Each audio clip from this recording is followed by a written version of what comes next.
यह फिल्म एक ऐसे फ्यूचर की कहानी बताती है जब पृथ्वी पर भोजन की भारी कमी हो गई है। इस समस्या को सॉल्व करने के लिए इंसानों ने अंतरिक्ष में जाना शुरू किया और वहां कुछ ऐसे क्रीचर्स खोजे जो उनकी फूड नीड्स पूरी कर सकते थे। ये क्रीचर्स किसी प्लैनेट पर नहीं बल्कि विभिन्न सोलर सिस्टम्स के आसपास अंतरिक्ष में तैरते हुए मिले। इंसानों ने इन स्पेस क्रीचर्स को पकड़ना शुरू कर दिया जैसे वे अर्थ पर समुद्र में मछलियां पकड़ते हैं और इन्हें ऊंचे दामों पर बेचा। ये स्पेस एनिमल्स इंसानों के शरीर में बड़े बदलाव लाते थे जिससे ये बेहद वैल्यूएबल बन गए। जिन लोगों के पास स्पेस शिप्स थे वे अंतरिक्ष में जाते, इन क्रीचर्स को पकड़ते और उन्हें वापस अर्थ पर लाते ताकि फूड शॉर्टेज की समस्या सॉल्व हो सके। ये क्रीचर्स कई आकारों में थे, छोटे और बड़े। बड़े क्रीचर्स जिन्हें क्लिकर्स कहा जाता था सबसे आसानी से पकड़े जा सकते थे, लेकिन एक बहुत ही खास क्रीचर था जिसे टियनलोंग कहते थे। टियनलोंग बहुत विशाल था और चाइनीज मिथोलॉजी के अनुसार यह स्वर्ग के द्वार की रक्षा करता है। किसी इंसान ने कभी टियनलोंग को नहीं पकड़ा था और बहुतों का मानना था कि यह सिर्फ एक मिथ है क्योंकि वे अंतरिक्ष के उन खतरनाक हिस्सों में रहते थे जहां इंसान जाने की हिम्मत नहीं करते। फिल्म की शुरुआत अंतरिक्ष में दो विशाल टियनलोंग क्रीचर्स के दृश्य से होती है। अचानक एक स्पीयर उनमें से एक को लगती है। पता चलता है कि एक Hunter group in Vishal creatures का शिकार करने हाइपीरियन कॉन्स्टलेशन आया था। क्रीचर इतना बड़ा था कि उसने उनका स्पेसशिप तबाह कर दिया और सभी को मार डाला। कहानी आगे बढ़ती है 24 साल बाद जब इंसान स्पेस क्रीचर्स पर भोजन के लिए निर्भर हो चुके हैं। कई बड़ी कंपनीज अंतरिक्ष में इन एनिमल्स को पकड़ने जाती हैं। हमें एक इंपॉर्टेंट कैरेक्टर से मिलवाया जाता है, लिन नेवारो नाम की एक लड़की जो अपनी फ्लाइंग बाइक पर एक रेस्तरां के सामने उतरती है। वह एक स्पेशल मिशन पर है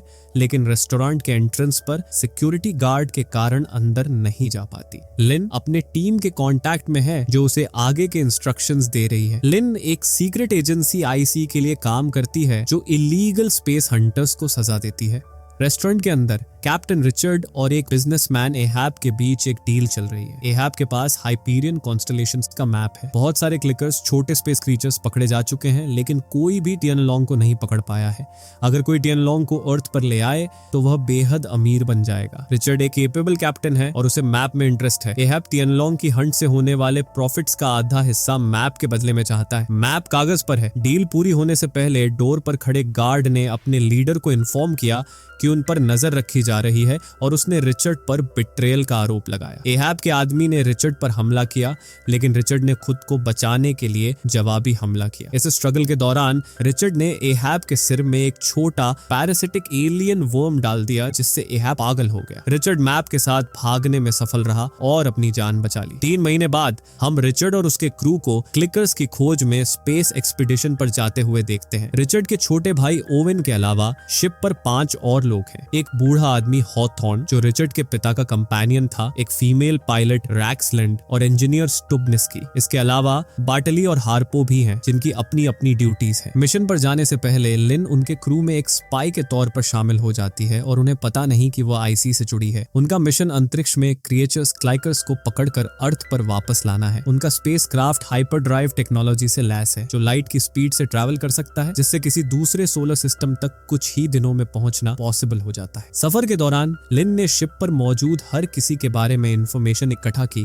ताकि उनकी वीकनेसेस समझ सके। 24 साल पहले रिचर्ड का पिता हाइपीरियन कॉन्स्टलेशन में टियनलोंग को पकड़ने गया था लेकिन दुर्भाग्य से वह कभी वापस नहीं आया। शायद उस विशाल क्रीचर का शिकार हो गया। रिचर्ड अपने पिता से बहुत प्यार करता था और बचपन से ही उसका सपना था कि वह अपने पिता के फुटस्टेप्स पर चले और उनका अधूरा मिशन पूरा करे, लेकिन अब तक उसने खुद टियनलोंग को पकड़ने की कोशिश नहीं की थी। कुछ दिनों की ट्रैवल के बाद क्रू ने अपना होम बेस छोड़ दिया और मैप के अनुसार उस जगह पहुंचे जहां क्लिकर्स जैसे क्रीचर्स बहुतायत में थे। हार्पो, ओवेन और हॉथॉर्न ने अपने एडवांस्ड स्पेस सूट्स पहने और एक बॉक्स तथा कुछ स्टोन्स लिए जो क्लिकर्स को आकर्षित करते थे। उन्होंने आसानी से बहुत सारे क्लिकर्स को बॉक्स में बंद कर लिया लेकिन एक क्लिकर भाग निकला। ओवेन ने उसका पीछा किया लेकिन अचानक एक ब्राइट लाइट ने पूरे एरिया को रोशन कर दिया। ओवेन एक रॉक से टकराया और ब्राइटनेस के कारण बेहोश हो गया। जब ब्राइट लाइट गायब हुई तो टियनलोंग प्रकट हुआ, एक ऐसा क्रीचर जिसके बारे में पुरानी कहानियों में सुना गया था और अब क्रू ने पहली बार उसे देखा।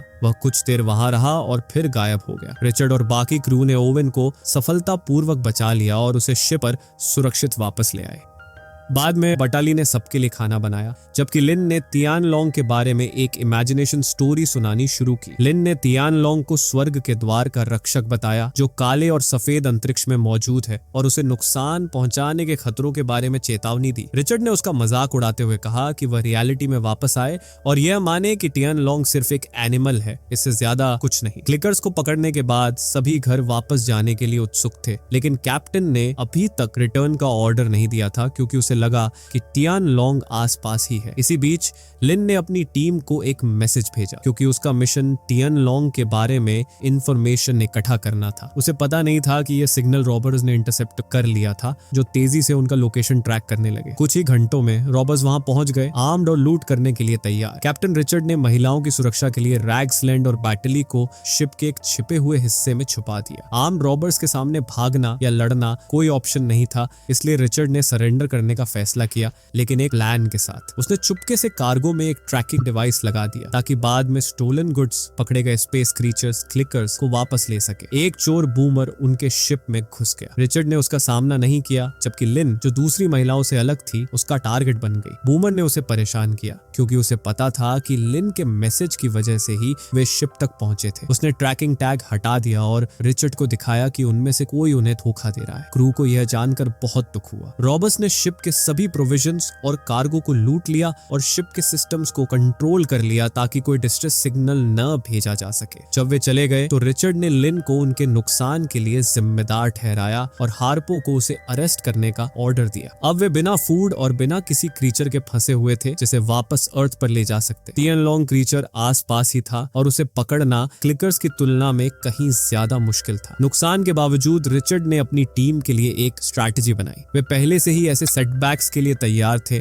और मानते थे कि एक ही अटेम्प्ट उन्हें इस विशाल क्रीचर को पकड़ने में सफल बना सकती है। तियान लोंग को अर्थ पर लाने से उन्हें बहुत धन मिल सकता था, जिससे उनकी किस्मत बदल सकती थी। कई महीनों तक फंसे रहने के बावजूद उनका हौसला कम नहीं हुआ। ओवेन ने क्रीचर को पकड़ने से हिचकिचाया, क्योंकि उनके पिता की भी एक कोशिश में मौत हो गई थी। रिचर्ड, जो अपने पिता की मौत का बदला लेना चाहता था, ने ओवेन से पूछा कि वह ऐसा क्यों नहीं करना चाहता। ओवेन की फीलिंग्स ज्यादा कॉम्प्लेक्स थी। उसने अपने पिता को दोषी ठहराया कि उन्होंने बीमार माँ को छोड़ दिया था, जिससे उनके रिश्ते में तनाव आ गया। रिचर्ड ओवेन के नजरिए से नाराज हो गया और कहा कि ओवेन उनके पिता को पूरी तरह नहीं समझता। उनकी बहस तब और बढ़ गई जब ओवेन को पता चला कि रिचर्ड ने अपने प्लान्स बदल लिए हैं और उसने कम्युनिकेशन नहीं किया, जो उसे लिन के साथ अपनी फीलिंग्स शेयर करते हुए पता चला। दोनों भाई एक हीटेड आर्ग्यूमेंट में थे जब अचानक उनके स्पेसशिप पर एक कीमती सब्सटेंस चढ़ गया। यह सब्सटेंस, जो तियान लोंग के शरीर से निकलता था, उन्हें बहुत खुशी दे गया, क्योंकि यह उनके पिछले नुकसान से कहीं ज्यादा मूल्यवान था। रिचर्ड ने उत्साहित होकर ग्रुप को इन्फॉर्म किया और सभी ने अपने स्पेस सूट्स पहनकर उसे कलेक्ट करने बाहर निकल गए। लेकिन जब वे सब्सटेंस इकट्ठा कर रहे थे, तभी रॉबर्स फिर से हमला करने आ गए। रिचर्ड को छोड़कर सभी बाहर सब्सटेंस कलेक्ट कर रहे थे, इसलिए उसने उन्हें तुरंत वापस बुलाया, क्योंकि हाइपर ड्राइव में खराबी आ गई थी और उन्हें तुरंत वापस आना जरूरी था। जब सभी वापस आ रहे थे, हार्पो बाहर ही रुका रहा, क्योंकि वह एक क्लिकर को साथ लाना चाहता था। रिचर्ड ने उसे छोड़कर जाने की तैयारी कर ली, लेकिन इंजीनियर स्टबनिस्की ने हाइपर ड्राइव को जल्दी से ठीक कर दिया और हार्पो चमत्कारिक रूप से शिप पर आने में सफल हो गया। बूमर और उसके आदमियों ने शिप को नष्ट करने से पहले हाइपर ड्राइव एक्टिवेट हो गया और उन्हें एक पल में अंतरिक्ष के दूसरे हिस्से में पहुंचा दिया। हार्पो ने गुस्से में कैप्टन का सामना किया और उस पर आरोप लगाया कि वह उसे छोड़कर जाने वाला था, लेकिन रिचर्ड ने समझाया कि उसने सभी को वापस आने का ऑर्डर दिया था और हार्पो देर कर रहा था। हॉथॉर्न ने बीच में हस्तक्षेप करके आर्गुमेंट खत्म कर दिया और बताया कि रॉबर्स ने केओस में उनका बीकन खो दिया था, जिससे अगर वे खो जाते तो उन्हें ढूंढना इम्पॉसिबल हो जाता। हालांकि क्रू घर वापस जा सकती थी, लेकिन उन्होंने रूल्स तोड़ दिए थे और लिन, आईसी एजेंट, अभी भी शिप पर थी। कीमती सब्सटेंस मिलने के बावजूद वापस जाते ही उनके पकड़े जाने का रिस्क था। रिचर्ड ने लिन का सामना किया और उससे पूछा कि वह उन पर क्यों स्पाइंग कर रही थी। इसी बीच उनका इंजीनियर स्टबनिस्की क्लिकर्स को लॉक कर रहा था, तभी उसने अपने हाथ पर एक छोटा एलियन पैरासाइट वर्म देखा। उसे हटाने की कोशिश में वर्म उसके शरीर में घुस गया, जिससे वह डर गया। बाद में उसे अपने शरीर को स्कॉल्डिंग हॉट वाटर से धोते हुए दिखाया गया ताकि एलियन इंसेक्ट्स को मार सके जो अब उसके अंदर थे। दुर्भाग्य से उन्होंने उसके अंदर अंडे देना शुरू कर दिया था और उनकी संख्या बढ़ रही थी। स्टबनिस्की ने खुद को नुकसान पहुंचाकर पैरासाइट से छुटकारा पाने की कोशिश की। जब रिचर्ड ने लिन से शिप और उसकी मौजूदगी के बारे में पूछा तो लिन ने बताया कि यह पिछले कुछ सालों से उसका मिशन था। उसका टास्क हर उस स्पेसक्राफ्ट पर नजर रखना था जो अंतरिक्ष में क्रिएचर्स का शिकार करता था, खासकर टियनलोंग जैसे क्रिएचर्स का। रिचर्ड का पिता अकेला इंसान था जो उस हिस्से में गया था जहां टियनलोंग मिला था और वह रहस्यमय परिस्थितियों में मारा गया। लिन को टियनलोंग में गहरी दिलचस्पी हो गई थी और वह उसकी कहानियों को बहुत मानती थी और उसे नुकसान पहुंचाने से रोकने के लिए दृढ़ थी। उसने रिचर्ड को चेतावनी दी कि वह क्रीचर को नुकसान पहुंचाने की कोशिश न करे और उसने वादा किया कि वह उसे रोकने के लिए हर संभव कोशिश करेगी। लिन की चेतावनियों के बावजूद रिचर्ड बदले की आग में जल रहा था। इसी बीच यह पता चला कि रैक्सलैंड और हार्पो रोमांटिक रिलेशनशिप में थे। जब हार्पो की वाइफ बटाली को उनके अफेयर का पता चला तो उसने हार्पो को बताया कि वह 3 महीने से प्रेग्नेंट है। पहले तो हार्पो को बच्चा पैदा करने में संकोच था क्योंकि इसमें चुनौतियां थीं, लेकिन आखिरकार वह मान गया और अपने फैमिली के फ्यूचर पर फोकस करने लगा। उसकी प्रायोरिटीज बदल गईं। अब वह अपने बच्चे, वाइफ और खुद की देखभाल करना चाहता था। अपने फ्यूचर के धन को सिक्योर करने के लिए उसने उस कीमती सब्सटेंस को चुराने का फैसला किया ताकि बाद में उसका यूज कर सके। लिन अभी भी शिप पर कैद थी, लेकिन रिचर्ड के जाने के बाद वह किसी तरह भाग निकली। हार्पो ने उसे देख लिया और उनके बीच फिजिकल फाइट हो गई। लिन ने हार्पो को मोमेंटरीली बेहोश कर दिया, लेकिन स्टबनिस्की के इंटरवेंशन ने उसे डिस्ट्रैक्ट कर दिया, जैसे हार्पो ने उसके सिर पर वार करके उसे बेहोश कर दिया और फिर से कैद कर लिया। हार्पो ने तुरंत रिचर्ड को इंसिडेंट के बारे में इन्फॉर्म किया और बताया कि लिन शिप के ऑक्सीजन सप्लाई के साथ छेड़छाड़ करने की कोशिश कर रही थी। कई घंटों बाद वे हाइपीरियन स्टार सिस्टम पहुंचे। स्टबनिस्की, जिसका दिमाग एलियन वर्म से प्रभावित हो रहा था, ने एक्सीडेंटली क्लिकर्स को उनके कंटेनमेंट से छोड़ दिया। इससे रिचर्ड को शक हुआ कि हार्पो उन्हें धोखा दे रहा है, लेकिन हॉथॉर्न ने हार्पो की ट्रस्टवर्दीनेस पर भरोसा जताया क्योंकि वे 6 साल से साथ काम कर रहे थे। हालांकि क्रू के बीच टेंशन्स बनी रहीं। एक फ्रीड क्लिकर ने लिन पर हमला करने की कोशिश की, जिससे रिचर्ड को स्टबनिस्की की मदद के लिए दौड़ना पड़ा। ठीक समय पर रिचर्ड ने इंटरवीन किया और कार्गो का यूज करके क्लिकर को खत्म कर दिया, जिससे लिन की जान बच गई। इसी बीच ओवेन ने रिचर्ड के टियनलोंग को पकड़ने के फैसले का विरोध जारी रखा, लेकिन रिचर्ड अपने इरादे पर अड़ा रहा।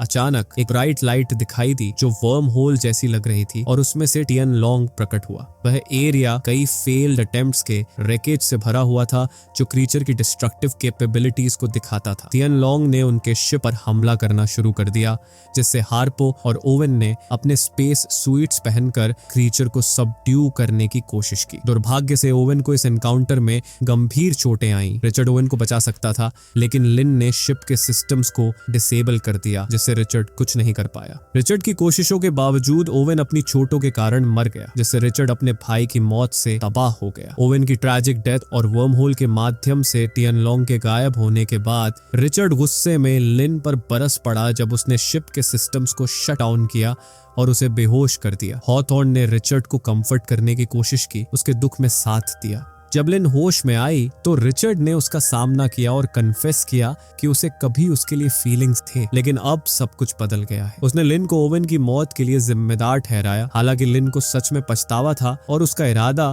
कभी ऐसा नहीं था। उसने समझाया कि वह सिर्फ टियनलोंग को बचाना चाहती थी, ओवेन को नुकसान पहुंचाना नहीं। दुख के बावजूद रिचर्ड ने घर वापस जाने का फैसला किया, लेकिन तभी उन्हें पता चला कि स्टबनिस्की गायब है। अनबिनोन्स्ट टू देम, एलियन पैरासाइट्स ने स्टबनिस्की को इन्फेस्ट कर दिया था, जिससे वह पागल हो गया था। लिन ने सुझाव दिया कि शिप पर मौजूद सभी की सेफ्टी के लिए उसे खत्म कर देना चाहिए, क्योंकि रॉबर्स ने उनके शिप के वेपन्स छीन लिए थे। उनके पास सिर्फ एक ओल्ड सोर्ड बची थी, जिसे रिचर्ड ने लिन को दे दिया ताकि वह खुद को बचा सके। केवल एक एस्केप पॉड उपलब्ध था और हार्पो ने अपनी वाइफ के साथ भागने की योजना बनाई। उसने रैक्सलैंड को भी अपने प्लान में शामिल करने की कोशिश की, लेकिन वह रिचर्ड के प्रति वफादार रही और कैप्टन को धोखा देने से इनकार कर दिया। उनका शिप एक मिस्टीरियस और हॉस्टाइल एनवायरनमेंट में फंस गया, जहां सिस्टम्स फेल हो रहे थे और बूमर और उसका गैंग उनका पीछा कर रहा था। इसी केओस के बीच टियनलोंग फिर से प्रकट हुआ और उनके शिप को नुकसान पहुंचाने लगा। हालांकि रैक्सलैंड की क्विक थिंकिंग ने उनके शिप को बचा लिया, जबकि टियनलोंग ने एक्सीडेंटली बूमर के शिप और उसके क्रू को नष्ट कर दिया। शिप के अंदर लिन ने इन्फेक्टेड और डेंजरस स्टब्निस्की को ढूंढने की कोशिश की। जब उसे मिला तो उनके बीच वायलेंट फाइट हुई जिसमें लिन ने उसका हाथ काट दिया। फिर भी स्टब्निस्की भागने में सफल रहा। इसी बीच हार्पो ने अपना ASK प्लान फाइनलाइज कर लिया और शिप पर बाकी सभी को छोड़कर जाने का इरादा किया, जिसमें उसकी वाइफ भी शामिल थी। जब रैक्सलैंड शावर ले रही थी तो एलियन पैरासाइट्स से पूरी तरह कंट्रोल हो चुका स्टब्निस्की ने उसे और फिर बटली को मार डाला। लिन वहां पहुंची तो कार्नेज देखकर हैरान रह गई और उसने सोर्ड से स्टब्निस्की पर वार किया। एयरलॉक में हार्पो ने हॉथॉर्न के साथ अपने सेल्फिश प्लान को लेकर झगड़ा किया, जिसके बाद एक फेटल ऑल्टरकेशन हुआ जिसमें हार्पो मारा गया। जब उनका शिप एक बार फिर उस मॉन्स्टरस क्रीचर के हमले का सामना कर रहा था तो रिचर्ड अपने भाई और पिता के बदले की भावना से प्रेरित होकर एक सूट पहनकर सीधे क्रीचर का सामना करने निकल पड़ा। अपनी बहादुरी के बावजूद रिचर्ड भी क्रीचर के साथ लड़ाई में मारा गया। शिप के नष्ट होने से पहले लिन ने खुद को एस्केप पॉड में लॉक कर लिया जो शिप से अलग हो गया। हॉथॉर्न अकेला सर्वाइवर अपने सभी साथियों की मौत और शिप के डिस्ट्रक्शन को देखता रहा। वर्महोल फिर से खुला और क्रीचर और लिन दोनों गायब हो गए। हॉथॉर्न अपने सूट में फंसा हुआ ऑक्सीजन खत्म होने के साथ अपनी मौत का इंतजार करने लगा।